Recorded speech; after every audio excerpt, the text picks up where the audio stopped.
Hello guys, तो कैसे हैं आप सब लोग। तो अभी मैं आपके सामने आ चुका हूं एक इम्पॉर्टेंट वीडियो लेके।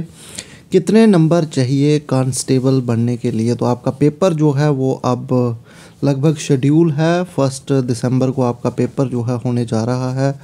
और अगर बात करें यहाँ पे, तो एडमिट कार्ड जो है वो JKSSB की तरफ से जो है वो आउट कर दिए गए हैं। तो एडमिट कार्ड जो है आउट आज हो चुके हैं। आपको अपना सेंटर जो है वो कहाँ पे बना है आज फाइनली जो है वो पता लग गया है। तो एग्ज़ाम जो है अब होने ही जा रहा है। तो कितने नंबर चाहिए अगर आपको एक कांस्टेबल जो है जम्मू कश्मीर पुलिस में बनना है। तो सबसे पहले 100 मार्क्स का आपका पेपर है, ये सब लोगों को पता है। 100 नंबर के लिए जो है आपको 100 क्वेश्चंस जो है वहाँ पे आंसर करने होंगे। और वो क्वेश्चन पेपर में क्या आएंगे वो किसी को पता नहीं है। सिलेबस में से कुछ पूछे जाएंगे, कुछ आउट ऑफ सिलेबस भी पूछे जाएंगे। लेकिन आप कोई केस तो उनके ऊपर नहीं कर सकते हो बाद में कि क्वेश्चन कहाँ से पूछे। तो इसलिए जो पेपर में आएगा वो सबके लिए सेम प्लेइंग फील्ड होगी। तो सबको सेम तरह के क्वेश्चन होंगे। लेकिन अब प्रोवाइडेड आपका पेपर जो है वो अच्छा होगा तो आप कांस्टेबल डेफिनेटली बनोगे। तो एक हम आइडिया मैं आपको बताऊंगा कि कितने नंबर अगर आप ले लेते हो तो आपके चांसेस जो हैं वो हाई रहेंगे कांस्टेबल बनने के। तो उसके साथ साथ अगर पेपर की बात करें तो ये 10th लेवल का एग्ज़ाम होता है। इसमें ज़्यादा जो है डिफ़िकल्ट पेपर जो है वो नहीं पूछा जाता है। अगर प्रीवियस कांस्टेबल के पेपर की तरफ देखेंगे तो वो इतना ज़्यादा डिफ़िकल्ट नहीं था। वो एक इजी एग्ज़ाम ही JKSSB की तरफ से जो है वो कंडक्ट किया गया था। तो ज़्यादा डिफ़िकल्टी उसमें नहीं थी। तो प्रीवियस ईयर में कांस्टेबल के पेपर की बात कर रहा हूँ।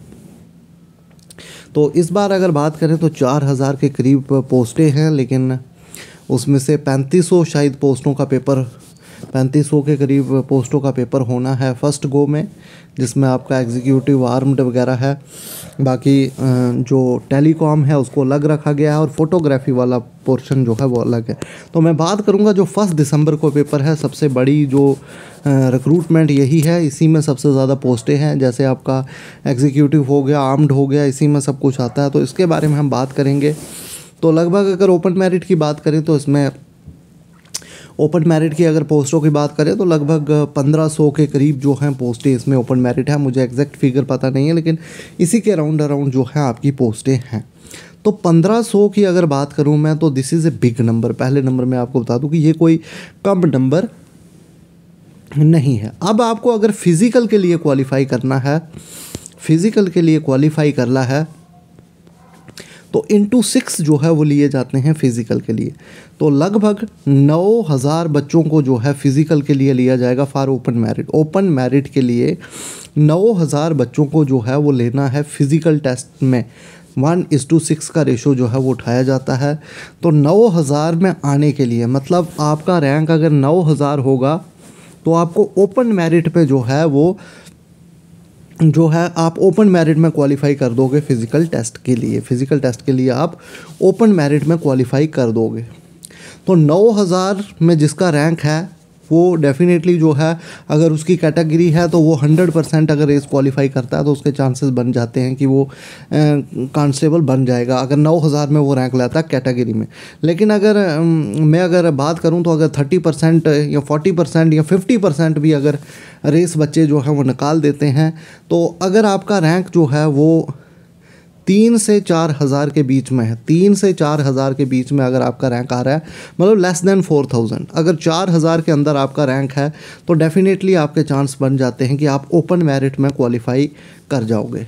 मतलब 1500 पोस्टें ओपन मेरिट की हैं।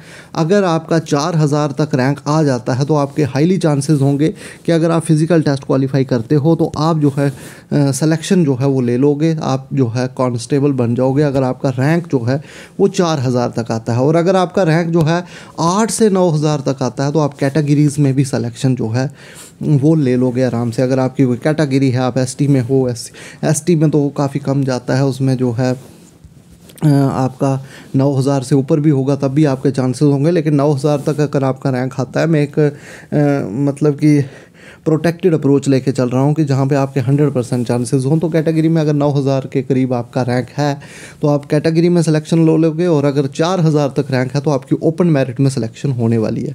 अब बात करेंगे कि 4000 रैंक लेने के लिए कितने मार्क्स जो हैं वो हमें लेने पड़ेंगे। तो जिस तरह से पेपर ईजी लास्ट टाइम आया था, लास्ट टाइम जिस तरह से पेपर आया था, और बाकी हम प्रीवियस जितने भी अभी पेपर हुए हैं, जैसे बाकी ग्रेजुएशन लेवल एग्ज़ाम होते हैं, तो उनको अगर मद्देनज़र रख के यहाँ पे चलेंगे तो मैं आपको बता रहा हूँ कि 100 में से अगर आपके 65 के अराउंड मार्क्स हैं, 100 में से अगर आपके 65 के अराउंड या 70 के अराउंड मार्क्स आ जाते हैं, अगर आप 70 मार्क्स लेने में हो जाते हो, फिर तो आपका 100% चांसेस है कि आप 4000 में फॉल कर जाओगे। लेकिन अगर आपके 65 तक भी मार्क्स बनते हैं तो आपके चांसेस होंगे कि आप 4000 के रैंक में फॉलो अप कर जाओगे। क्योंकि गाइज़ 100 में से 120 में से मार्क्स लेना, 120 में से 65 लेना, ये थोड़ा आसान है, लेकिन 100 में से 65 करना इतना आसान नहीं है गाइज़। ये नंबर भी यहाँ पे 20 का है, तो 100 में से 65 लेना इतना, 100 में से 70 नंबर लेना कोई ये आसान बात नहीं होती है। तो इतने मार्क्स अगर पेपर में आते हैं तो हाईली चांसेस हो गए कि आप, लेकिन दिस इज़ नॉट 100% श्योरिटी, क्योंकि हो सकता है पेपर बिल्कुल ईजी आए तो आपका कट ऑफ 70+ भी जा सकता है। लेकिन अगर पेपर थोड़ा बहुत मॉडरेट रहता है तो आपको अगर 65 to 70 के बीच में अगर आप मार्क्स लोगे तो मुझे लगता है कि आपके सिलेक्शन के चांसेस 4000 के अंदर आपका रैंक जो है वो देखने को मिल जाएगा। अब कुछ लोग यहाँ पे बोलेंगे जी 80 अबोव कट ऑफ जाएगा। भाई 80 अबोव मार्क्स लेना 100 में से कोई आसान बात नहीं होती है। हाँ, लेंगे कुछ बच्चे, हो सकता है 200 बच्चे ले लें, हो सकता है 300 बच्चे ले लें, लेकिन 4000 बच्चा जो है, 4000 बच्चा जो है वो 80 अबोव नहीं करेगा 100 में से। तो इसलिए 65 to 70 के बीच में अगर आपके मार्क्स आते हैं तो डेफिनेटली आपका रैंक जो है वो 4000 के अराउंड लगने के चांसेस जो हैं वो रहते हैं। उसके बाद कैटेगरीज़ जो हैं ऑटोमेटिकली इससे नीचे जाएंगी, जिसके 60 मार्क्स हैं उसके भी अच्छे चांसेस होंगे कैटेगरी में। और जैसे SC ST कैटेगरी है उसमें 55 तक भी आप लेके आओगे तो आपके चांसेस जो हैं वो बन जाएंगे। तो इस तरह से चीज़ें रहेंगी होपफुली। लेकिन अगर पेपर, अब ये है कि पेपर जो है जिस तरह पिछली बार आया था, पेपर टफ भी आ सकता है। जैसे 4th क्लास का पेपर जो है अभी 1-2 साल पहले हुआ था, वो काफ़ी ऑन द टफर साइड था। तो उस तरह का पेपर आएगा तो आपका कट ऑफ जो है मे बी 55 तक भी जा सकता है या 60 तक भी जा सकता है फॉर 4000 रैंक। 4000 रैंक की बात कर रहा हूँ, इसलिए मैं आपको ये कम बता रहा हूँ। 4000 रैंक की बात कर रहा हूँ। मैं ये नहीं बोल रहा हूँ कि आपके 100 बंदों का कितना आएगा या 1500 बंदों का कितना रैंक आएगा। मैं 4000 को लेके बोल रहा हूँ कि अगर 4000 तक रैंक आता है जिसका, उसकी ओपन मेरिट में सिलेक्शन के चांसेस बनते हैं। क्योंकि फ़िज़िकल टेस्ट में बहुत सारे लोग गिरते हैं, तो इसलिए मैं 4000 की बात कर रहा हूँ। तो वहाँ पे आपका रैंक जो है वो उस तरह से डिसाइड मैं करवा रहा हूँ।